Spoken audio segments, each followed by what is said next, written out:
You think you know how a love story goes. Boy meets girl. The world tries to tear them apart. They fight, they struggle, and in the end, love conquers all. But this isn't that story. This is a story about how love doesn't conquer anything. It survives. It gets dragged through the mud, in the blood, and the hate. And if it's strong enough, it learns how to breathe in the dark. It's a story about secrets buried so deep, they poison the ground for generations. And it starts with a man walking away from his own heart, because he knows a secret he can't ever tell. His name was Owen Ten Crow, and the wind in Salt River Canyon wasn't just whispering that day. It was screaming a warning. The old folks said the wind carried voices. Owen believed it. He'd lived long enough in the canyons and the quiet places where a man is forced to listen, to know that the world spoke in more than just words. That afternoon, the voice was a dry, restless thing, coming down from the ridges, shaking the cottonwood leaves until they glittered like 1,000 tiny knives against the sun. He stood beneath them, 27 years old, Apache by blood, hunter by trade. His world wasn't measured in dollars or acres. It was measured in the depth of a boot track, the way a branch snapped back into place, the smell of smoke on the air from a fire miles away. His bow was heavy on his shoulder. His quiver felt too light. He hadn't loosed an arrow all morning, and it wasn't for a lack of game. He wasn't hunting deer. He was hunting for a way to outrun his own heart. Hope Whitmore hadn't come in 5 days. Not since the harvest moon, when the world had felt simple for a few stolen hours. She'd run to him through the meadow, barefoot, laughing like the world couldn't touch them. Her hair had smelled of sunshine, and her hand had fit in his like it was made to be there. That night they hadn't needed words. Every truth they knew lived in the quiet space between their breasts. For a little while, he let himself believe that two people could build a wall strong enough to keep the rest of the world out. But the world always finds a way in. He felt it now, in the change of the wind. He felt it in the town of Grady's Fork, in the way men went quiet when he passed, the way mothers pulled their children just a little closer. He didn't need to hear the insults. Silence, he'd learned, was always louder. He left the cottonwoods and started down the draw toward his camp, a small clearing hidden by a thicket of mesquite. His dog, a half-hound mongrel he called Bristle, trotted at his heels. The dog had known hunger and chose trust instead. Owen understood that choice better than anyone. When he reached the clearing, his blood went cold. The fire pit was ashes, just as he'd left it. The stones hadn't been moved, but the dirt was wrong. There was a mark there beside the ashes. Not a boot print, not an animal track. It was a symbol, drawn carefully in the dust. A circle, with a single sharp line drawn through the center. A broken circle, a broken promise. It wasn't a threat of violence. It was worse. It was a message of shame. His past, the one he'd run from for 10 years, had finally caught up to him. He crouched, his hand hovering over the mark, and then he heard it. The snap of a twig at the edge of the clearing. He was on his feet in an instant, every muscle coiled, his hand already reaching for his bow. He wasn't a hunter anymore. He was prey. And then he saw her. Hope Whitmore stood there, breathless from the climb, a canteen dangling from her hand. Dust streaked the hem of her blue dress, but she held her head high, as if she refused to let the world's judgment bend her. He had to get her out of there, before she saw the mark, before the person who left it came back.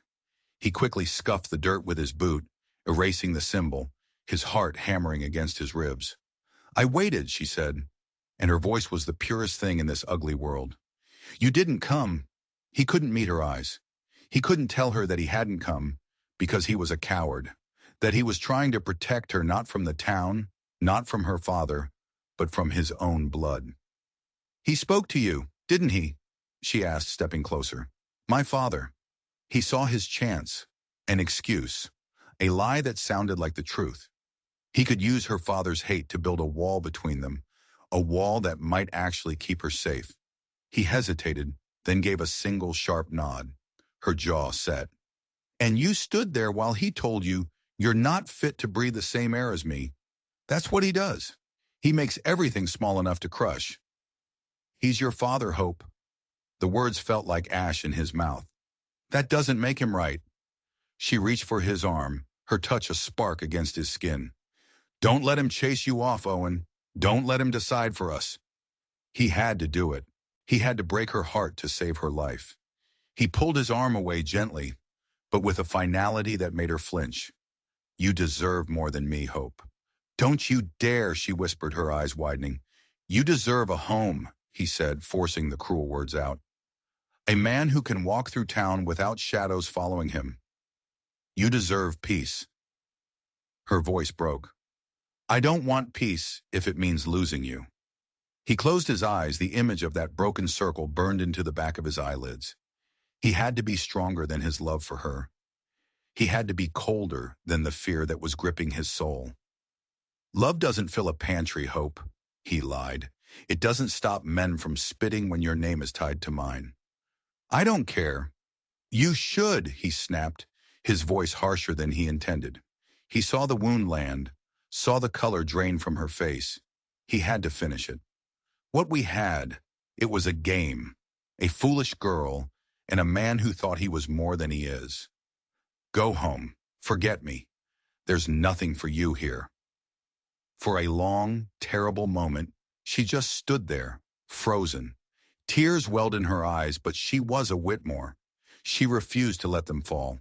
She lifted her chin, her voice trembling but proud. You can push me away with lies, Owen Ten Crow, she said, her voice shaking with a strength he didn't deserve. But lies don't change the truth. She turned and walked away, her blue dress a fading ghost among the trees. When she was gone, he sank to his knees, the fight going out of him. The cost of that lie was heavier than any burden he had ever carried. He stared at the spot where the broken circle had been, a symbol of a promise he'd made to his people. A promise to never trust a white man. A promise to never, ever get close to a Whitmore. He had broken that promise, and now they were coming to collect the debt. As the last flicker of her dress disappeared, he caught a movement on the ridge above, a flicker of brown and buckskin against the red rock. He wasn't imagining it. Someone had been watching them the entire time. The watcher on the ridge was not some random hunter. Owen knew the silhouette, the way the man held himself as still as the stone he stood on. It was a stillness born of patience, of waiting for the perfect moment to strike. It was Stone Hand, an elder from his own tribe, a man who carried the old ways in his heart like a weapon. Owen's past wasn't just catching up to him, it was staring him down from a high place, judging him. The name Ten Crow wasn't just a name his father had given him. It was a legacy. It meant he was the 10th in a line of providers, of protectors. A man meant to uphold the honor of his clan. And in Stonehand's eyes, Owen wasn't just in love with the wrong woman. He was a traitor. He spent the rest of the day on edge, every snap of a twig sending a jolt through him. He moved his camp twice before nightfall, deeper into the tangled draws where the shadows lay thickest. He built no fire. The cold was a small price to pay for being invisible. Bristle whined, sensing his master's fear, and Owen silenced him with a hand on his ragged fur. He thought of Hope. He pictured her face when he'd thrown those ugly words at her. He had seen her spirit bend, but not break. That stubborn fire in her eyes was the thing he loved most, and the thing that terrified him now. She wouldn't just accept his rejection. She would fight. She would come looking for answers, and that would lead her straight into the danger he was trying to shield her from. Sleep wouldn't come. He lay on his bedroll, the cold seeping up from the ground, and listened to the night, the hoot of an owl, the distant yip of a coyote. Normal sounds that felt sinister now. He must have drifted off, because a sudden silence woke him. The crickets had stopped. The night held its breath. Bristle let out a low, guttural growl, the hair on his neck standing straight up. Owen was moving before he was fully awake, rolling off his bedroll, bough in hand. He melted into the deeper shadow of a juniper tree, his eyes straining to pierce the darkness. Nothing. The silence stretched on, thick and heavy. He waited for a count of 100 heartbeats. Still nothing. Slowly, cautiously, he crept back to his sleeping spot. The air was still. The crickets started their song again. Maybe it was just a mountain lion passing through. Then he saw it. Resting perfectly in the center of his rolled-up blanket was a single jet-black feather. A crow's feather. It wasn't just a message anymore. It was a death mark. Stonehand had been here. He had stood over Owen while he slept, close enough to touch him, close enough to kill him. This was the final warning. End it with the Whitmore girl, or the crows would come to claim one of their own. His blood ran cold. This wasn't just about him anymore. If they thought Hope was the reason he was breaking his oath, they would see her as the poison. They would see her as something that needed to be removed. He had to get to her. Not to take back his words, but to make sure she stayed away. He had to make her hate him so much that she would never seek him out again. He had to become a monster in her eyes. It was the only way to keep her alive. What would you do in his shoes? Would you sacrifice love for safety? Let me know in the comments. He waited for the first hint of gray light in the east. Then he set out, not toward town, but on a path he knew she sometimes walked, a trail that led to a quiet bend in the river. He would find her, and he would break her heart for good. But Hope Whitmore wasn't the kind of woman to sit by a river and weep. She was the kind of woman to march right into the heart of town and face the devil himself. Hope walked away from Owen's camp with his lies ringing in her ears, each word a separate, stinging blow. A game, a foolish girl, forget me. But beneath the hurt, a cold, hard anger was taking root. She knew Owen. She knew the man who could sit in silence for an hour just watching a hawk circle, the man whose hands were gentle enough to set a broken bird's wing. The man she saw in that clearing, with his cold eyes and cruel mouth, was a stranger. And Hope Whitmore did not suffer liars. Her father was behind this. He must have threatened Owen, offered him money, done something to twist him into this cruel parody of himself. She wouldn't let it stand. She didn't go back to the ranch. She went straight to Grady's Fork. The town was the heart of the whispers, the source of the poison that was seeping into her life. It was time to face it head on. She marched into the mercantile, the bell above the door jangling sharply. The usual low chatter of customers died away. Every eye turned to her. She ignored them, her gaze sweeping the store until she found him. Jonas Hawley. He was leaning against the counter, a sack of tobacco in his hand, a smug grin on his face. Jonas was a foreman from a nearby ranch, a man who saw the world in terms of what he could own. He'd tried to court her once, all loud boasts and clumsy compliments, and he'd never forgiven her for turning him down. He was the loudest voice in the chorus of disapproval against her and Owen. "Well, look what the wind blew in," Jonas drawled, his eyes roaming over her dusty dress. "Come back to civilization, Hope? Finally tired of sleeping in the dirt?" A few men by the stove snickered. Hope's hands clenched into fists at her sides. She walked right up to him, her steps echoing in the sudden silence. She stopped so close she could smell the cheap whiskey on his breath. "My life is none of your concern, Jonas," she said, her voice low and clear. His grin widened. "Oh, but it is. When the daughter of Harold Whitmore throws her good name away on a half-breed savage, it becomes the concern of every decent person in this valley." "You don't know the first thing about decency," she shot back, her voice ringing with scorn. "And you will not speak his name." Jonas laughed, a harsh, ugly sound. "Or what? You'll have him shoot me with one of his little arrows?" He took a step closer, towering over her. "Your daddy should have taken a horsewhip to you a long time ago. Maybe taught you some respect." The air crackled with tension. The storekeeper, a thin man named Mr. Abernathy, wrung his hands nervously behind the counter. "Leave her be, Jonas," Abernathy mumbled. Jonas ignored him. He looked back at Hope, his eyes filled with a proprietary malice. "He'll be gone by winter. They always run. And when he's gone, you'll come crawling back. But no one will want you then. You'll be ruined." That was it. Hope did something she'd never done in her life. She drew back her hand and slapped him. The crack echoed through the store like a gunshot. Jonas's head snapped to the side. For a second, there was just stunned silence. Then his face contorted with rage. He raised his hand, his eyes burning. Hope didn't flinch. She stood her ground, her chin high, daring him. He held the pose for a long moment, his knuckles white. Then slowly, He lowered his hand, a slow, venomous smile spreading across his face. You'll regret that, Hope. I promise you. He turned and stalked out of the store, slamming the door behind him. The silence he left behind was thick with judgment. Everyone stared at her, their faces a mixture of shock and disapproval. She had crossed a line. She had defended an Apache against one of their own. Her face burning with humiliation and anger, Hope quickly gathered the few supplies she'd come for. Flour, coffee, salt. She paid Mr. Abernathy, who refused to meet her eyes. His hands trembled as he counted her change. As he pushed the coins into her palm, his fingers brushed against hers, and she felt him press a small, folded piece of paper into her hand. It was so quick, so subtle, she almost thought she'd imagined it. She closed her fist around it, her heart starting to pound.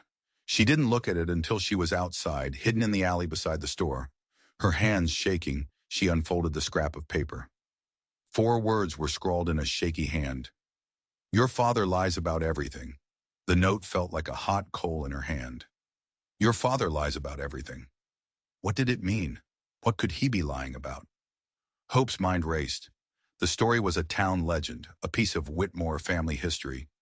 Years ago, during the last of the Apache Wars, her uncle, her father's younger brother, Daniel, had been killed in a raid. Her father, then a young cavalry officer, had found his body. That single brutal event had forged Harold Whitmore's unshakable hatred for the Apache people. It was the foundation of his anger, the reason he could never, ever accept Owen. It was a tragedy. It was the truth. How could it be a lie? She raced back to the ranch, the note clutched in her fist. She didn't bother with the front door. She went around to the kitchen, where she knew her mother would be. Margaret Whitmore was a quiet woman, a woman who had learned to live in the shadow of her husband's powerful personality. But Hope knew that beneath the surface her mother had a core of steel. She had to know something. She found her kneading bread, flour dusting her apron. Margaret looked up, her eyes widening with a familiar mix of love and worry when she saw Hope's flushed face. Hope! What is it? Are you all right? Hope didn't waste time with pleasantries. She slammed the note down on the floured countertop. What does this mean? Margaret's eyes fell on the note. All the color drained from her face. She looked at the words, then up at her daughter, her expression stricken. She opened her mouth to speak, but no sound came out. Tell me, Hope demanded, her voice shaking. What is he lying about? Her mother sank onto a kitchen stool, her hands falling into her lap. She stared at the floor for a long moment, and when she finally looked up, her eyes were filled with a sorrow so deep it took Hope's breath away. He doesn't lie, not really, Margaret whispered. He just leaves out the heart of the story. She began to speak, her voice low and trembling, and the world Hope had known her entire life began to crumble. The story of the raid was true. Daniel had been killed, but Harold hadn't been the first one to find him.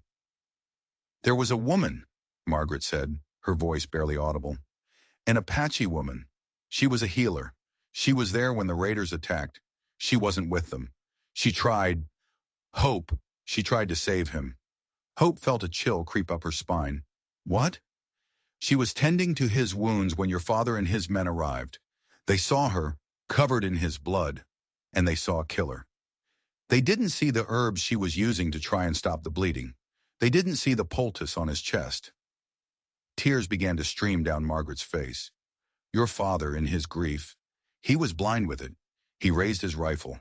The woman ran. He didn't shoot, but he drove her off. He left Daniel's side and chased her away into the hills, screaming at her, calling her a savage. When he came back, Daniel was gone. He'd bled to death. The kitchen was silent, save for the sound of Margaret's quiet sobs. He's lived with it every day since, she whispered. He knows. He knows that if he had just let her stay, Daniel might have lived. His hate for her people isn't just about what they did. It's about what he did. It's the sound of his own guilt, a guilt so loud he can't hear anything else. Hope felt sick. Her father's entire life, his ironclad principles, his righteous anger, it was all built on a foundation of shame. He hadn't just lost a brother. He had helped him die. She grabbed her mother's hands. They were cold as ice. The woman, Hope said, her voice urgent. The healer. What was her name? Margaret looked at her, her eyes filled with a new dawning horror, as if she was only just now realizing the full, terrible scope of the tragedy. Her name, Margaret whispered, the words falling like stones into the silence. They called her Whispering Crow. The world stopped. Whispering Crow. Owen Ten Crow. It wasn't a coincidence. It couldn't be. This wasn't just a story about prejudice. It was a blood debt, a shared history of grief and guilt that tied their families together in a knot of tragedy. Owen's family had tried to save her family, and her family had paid them back with hatred. She looked at her mother, a terrible thought forming in her mind. Does Owen know? Does he know his aunt tried to save my uncle? Margaret shook her head, her face pale. How could he? Your father has never spoken of it to another soul, not even to me, not until years later. He buried the truth that day, along with his brother. Hope stood up, her mind reeling. Owen thought her father hated him for his race, but it was so much worse than that. Her father looked at Owen and saw the face of his own failure, the ghost of the woman he'd chased away.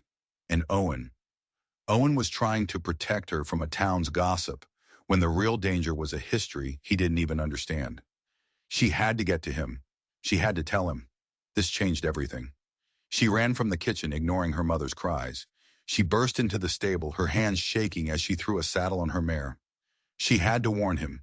She had to explain that the hate that was trying to tear them apart was born from a moment of shared, terrible grief. She urged the horse into a gallop, leaving the ranch and its suffocating secrets behind her. She rode hard, pushing the mare through the rocky trails, her heart pounding with a single desperate thought. I have to get to him. She was so focused on the trail ahead, she didn't notice the riders until it was too late. They came out of the trees on either side of her, blocking the path. Jonas Hawley sat on his big roan, that same ugly grin on his face. Two of his ranch hands were with him. Going somewhere in a hurry, Hope? Jonas drawled, his eyes glinting with menace. Her blood ran cold. This wasn't a chance meeting. They had been waiting for her. Hope's heart hammered against her ribs, but she forced her voice to remain steady. She pulled her mare to a halt, her hand tightening on the reins.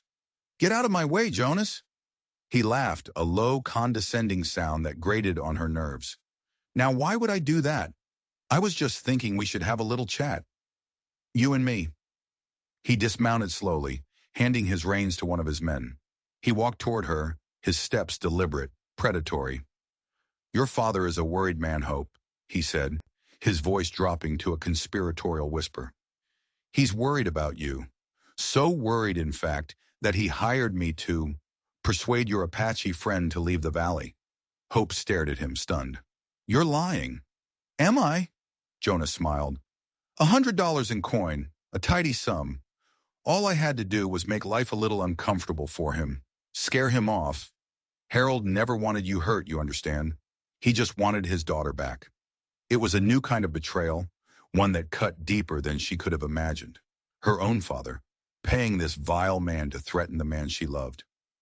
But here's the thing, Hope, Jonas continued, his eyes darkening. I'm starting to think your father's plan is too gentle. You need a stronger lesson. You see, I figured if I can't have you, then maybe he shouldn't either. He was close now, close enough for her to see the cruelty in his eyes. He reached for her mare's bridle.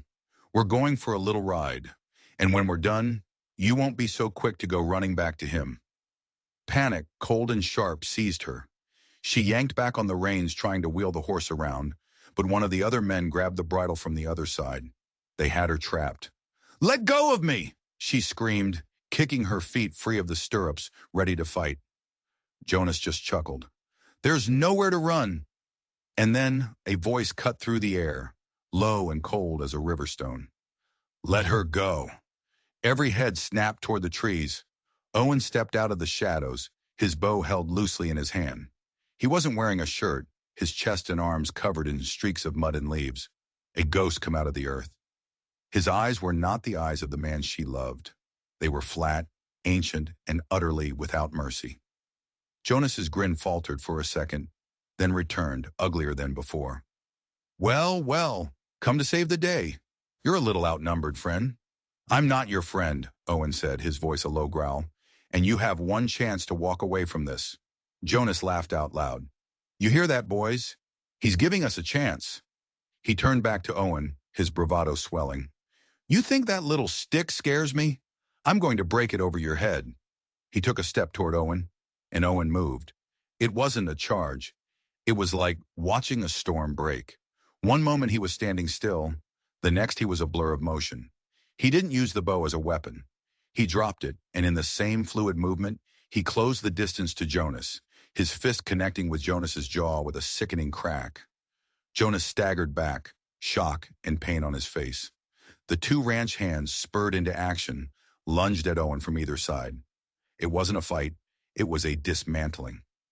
Owen ducked under a wild punch from the first man, using his momentum to throw him into the second. As they stumbled, he drove his elbow into the first man's ribs, a short, brutal jab that made the man gasp and collapse. The second man came at him with a knife, a wild, panicked slash. Owen moved inside the arc of the blade, his hand clamping onto the man's wrist. There was a sharp twist, a scream of pain, and the knife clattered to the ground. Owen spun him around, slammed him face first into a tree, and the man slid to the dirt, dazed. It was over in seconds. Jonas stared, his mouth agape, blood trickling from his lip. The fury in his eyes had been replaced by a primal fear. Owen turned to him, his chest heaving, his eyes burning with a cold fire Hope had never seen. He picked up his bow. He didn't knock an arrow. He didn't have to. I told you to walk away, Owen said, his voice dangerously quiet. Before Jonas could answer, the sound of hoofbeats thundered down the trail. A single rider burst into the clearing. Sheriff Cobb. The sheriff took in the scene in an instant, Hope on her horse, the two men groaning on the ground, and Owen facing down a terrified Jonas Hawley. His eyes, weary from years of keeping a fragile peace, narrowed. He looked past Owen, his gaze locking onto Jonas. You've made your last mistake, Hawley, the sheriff said, his voice heavy with a finality that had nothing to do with the fight. He swung down from his horse, pulling a pair of iron cuffs from his belt. What? Jonas stammered. He attacked us. I'm not arresting you for assault, Sheriff Cobb said, grabbing Jonas's arm and twisting it behind his back with surprising strength.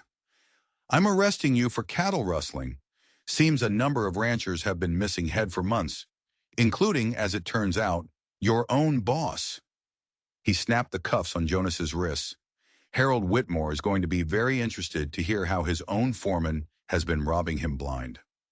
The sheriff looked up, his gaze falling on Owen. There was no accusation in his eyes. There was something else, a deep, profound sadness. I was there, son, the sheriff said quietly. His voice meant only for Owen and Hope. The day Daniel Whitmore died. The world seemed to fall away. I was just a deputy then, he continued, his voice rough with memory. I saw it all. I saw the healer.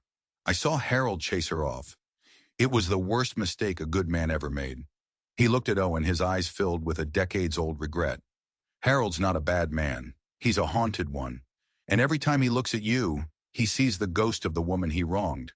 He sees your aunt's face. Then the sheriff's expression hardened.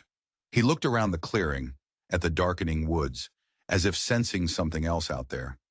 This trouble with Jonas is over, he said, his voice dropping low. But you need to be careful, Ten Crow. There's other talk. An old Apache named Stone Hand is in the valley. They say he thinks you're a traitor, and men like that, they always settle their debts. The ride back to Owen's hidden camp was silent. Sheriff Cobb had taken Jonas and his men back to town, leaving a quiet stillness in their wake. The truth of the last hour was too big, too heavy for words. Her father's secret, Owen's family, the impossible, tragic knot that tied them together. When they reached the clearing, the sun was setting, painting the sky in wounded shades of purple and red.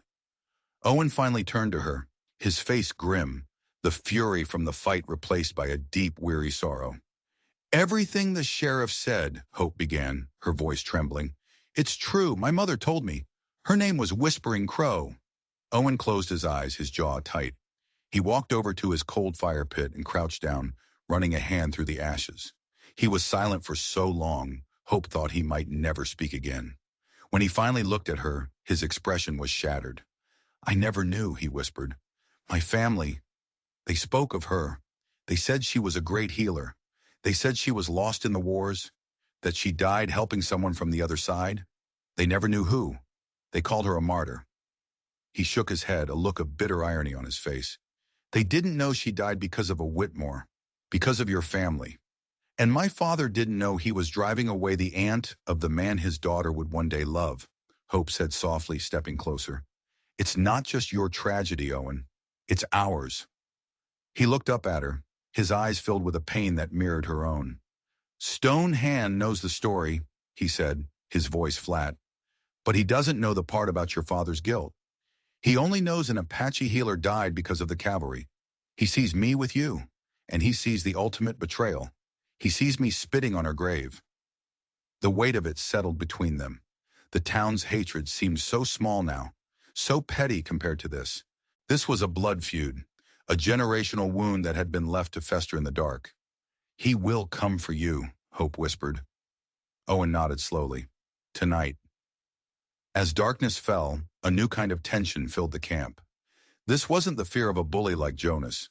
This was something older, heavier. Owen built a fire, for once not caring about the smoke. He said Stone Hand would not strike from the shadows. This would be a judgment, not an ambush. They sat by the fire, the flames pushing back the darkness, creating a small island of light in a vast, menacing wilderness. Bristle lay between them, his head on his paws, but his eyes were open, and a low, intermittent growl rumbled in his chest. Around midnight he appeared. He didn't make a sound. One moment, the edge of the clearing was empty. The next, he was there, standing just outside the circle of firelight. Stone Hand was older than Owen, his face a mask of granite and wrinkles, his long gray hair tied back with a leather cord. He carried a single unadorned spear, holding it not as a weapon, but as a staff of office. He was not here as an assassin. He was here as a judge. Owen rose slowly to his feet. He and Stone Hand faced each other across the fire, two men caught in the currents of a history they had not made.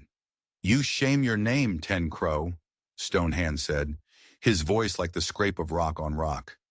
You lie with the daughter of the man who left your aunt to the wolves. The world is not that simple, Owen said, his voice quiet but firm. It is exactly that simple.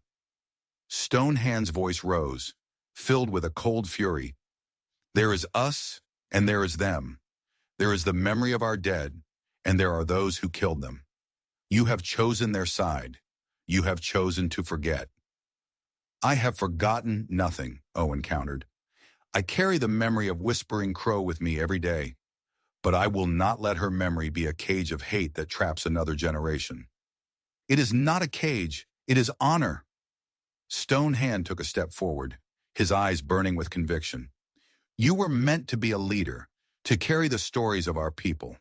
Instead, you trade your birthright for a white woman who will poison your blood and make you forget who you are.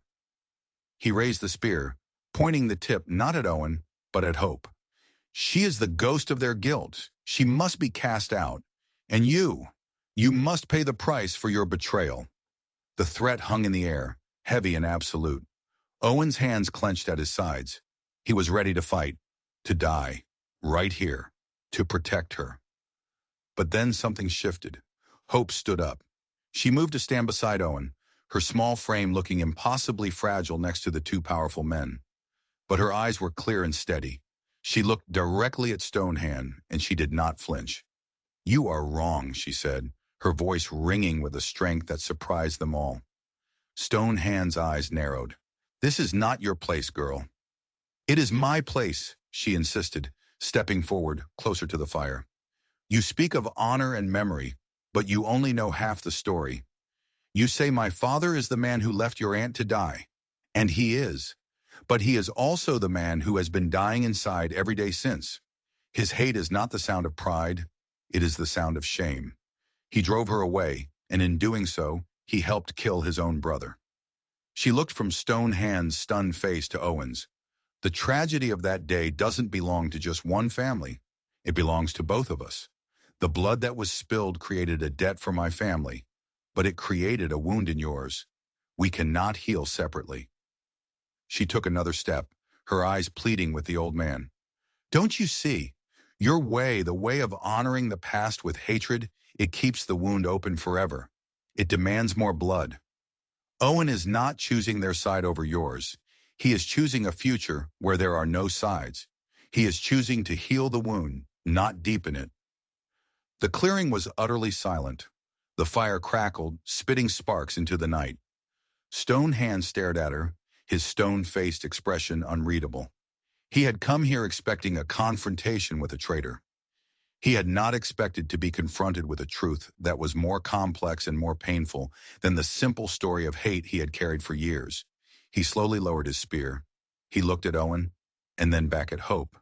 And for the first time, he seemed to see her not as a symbol of the enemy, but as a person. The girl speaks with a strong heart, he said, his voice softer now, laced with a grudging respect. He turned his gaze back to Owen. The debt is not paid. The ancestors are not satisfied. He paused, his eyes locking with Owen's. But I will not be the one to shed your blood tonight. I will wait. I will watch. We will see if this path of healing you walk on leads to peace or to a different kind of destruction.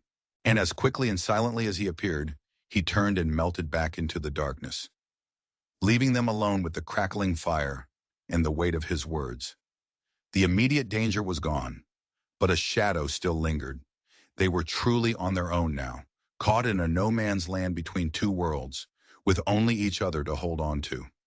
In the weeks that followed, a fragile peace settled over the valley. The story of Jonas Hawley's arrest and the truth about the cattle rustling spread through Grady's Fork like a wildfire. And suddenly the town's gossip had a new target. The whispers about Hope and Owen didn't vanish, but they softened, edged now with a sliver of grudging respect. They had faced down Jonas Hawley. They had survived. Out in their clearing by the river, they began to build a life. Using Owen's skill and Hope's stubborn determination, they raised a small cabin, log by rough-hewn log. It wasn't the grand house Hope had grown up in. The roof sometimes leaked, and the chimney smoked if the wind blew just right. But every notch in the wood, every stone in the hearth, was theirs. They had built it not just with their hands, but with their shared will to create something new out of the wreckage of the past. Hope learned the rhythms of this new life.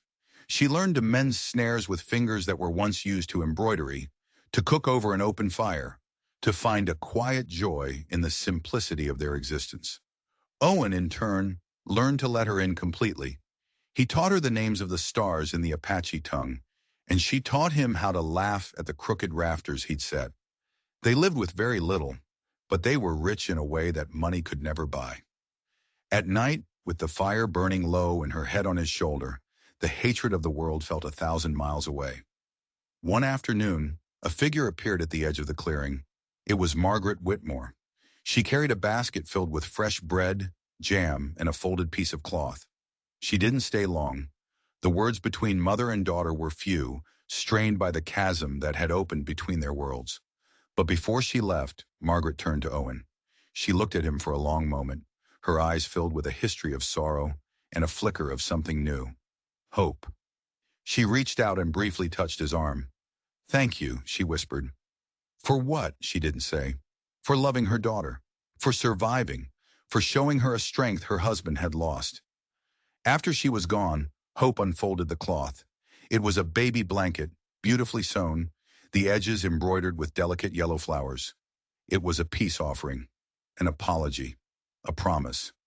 Hope pressed it to her heart, her eyes shining with tears. Owen came and stood behind her, laying his hand gently on her still flat stomach. The gesture was a question, a hope so fragile he couldn't speak it aloud. She turned in his arms and smiled, taking his hand and pressing it more firmly against her. Not yet, she whispered, but soon. The world had tried to break them. It had thrown hatred, lies, and violence at them. But right here, in this small cabin they had built with their own hands, new life was taking root. A life that would be born not into a legacy of hate, but into a legacy of love that had been strong enough to endure. The winter deepened, dusting the canyon with snow. They were truly cut off now, a tiny island of warmth in a world gone cold. Hope fell ill for a week, a fever that left her weak and pale. Owen never left her side. He sat in the darkness, cooling her head with snow-melted water, whispering to her in Apache, praying to gods he wasn't sure he still believed in. For the first time, he felt a fear colder than any winter wind, the fear of losing her. When the fever broke and she looked at him with clear eyes, he bowed his head, his shoulders shaking with relief. "You carry my heart," he whispered against her hair. "Don't let it go." She smiled weakly, her hand finding his. "Then we'll just have to carry each other." As the first signs of spring began to thaw the frozen earth, they walked hand in hand back to the grove of cottonwoods where their story had truly begun. The trees were budding, tipped with the pale green of new life. The river ran high and fast with melted snow, washing the world clean. Owen looked out over the land, this place that had been his refuge and his prison. He had always seen himself as a shadow, a man just passing through. But now, with Hope's hand in his, with the promise of their child growing inside her, he felt something else entirely. He felt the pull of roots. He felt like he was home. He turned to her, his voice rough with emotion. "I can't give you what your father could have. No land, no fine house." She smiled, her eyes reflecting the endless blue of the Arizona sky. "You've given me everything that matters. When our child is born," he said, his voice thick with a promise that was also a vow, "they will not inherit our war. We will teach them the truth, all of it, the pain and the forgiveness. They will be the bridge between our two worlds." She leaned her head against his shoulder. "Our own home, our own peace." But as she spoke those words, a figure stepped out from the trees at the edge of the grove. It was her father, Harold Whitmore. He stood there, rigid and unmoving, his face a mask of conflicting emotions. His eyes fell on his daughter, on her hand held firmly in Owen's. And then, for the first time, he seemed to truly notice the gentle swell of her belly beneath her dress. For a long, silent moment, no one moved. The only sound was the rushing river and the whisper of the wind through the new cottonwood leaves. Finally, Harold spoke, his voice gruff, the words seeming to catch in his throat. "That cabin of yours, it's still standing. Guess you built it better than I gave you credit for." Owen straightened his shoulders, meeting the older man's gaze without fear or anger. "It stands because she holds up one side and I hold up the other?" Hope stepped forward, her voice quiet but unwavering. "Father, you shut the door on me, but my life didn't end when you closed it.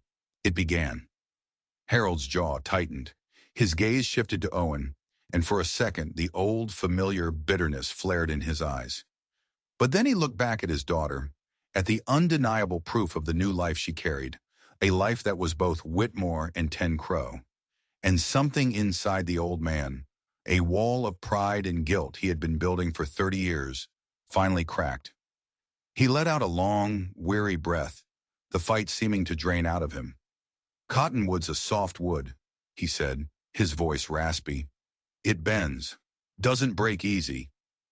He looked from Owen to Hope, his eyes filled with a deep, painful regret. Maybe, maybe I was wrong about what's strong." Without another word, he turned and walked away, his broad shoulders slumped. He didn't look back. Hope clung to Owen's hand, her own breath trembling. "Did you hear him?" she whispered. "He didn't curse us. He didn't—" "Shut the door." Owen was too choked with emotion to speak. He just nodded, pulling her close. But Harold hadn't left entirely. As he disappeared back toward the ridge, they saw he had left something on a large, flat rock at the edge of the clearing. They walked over to it.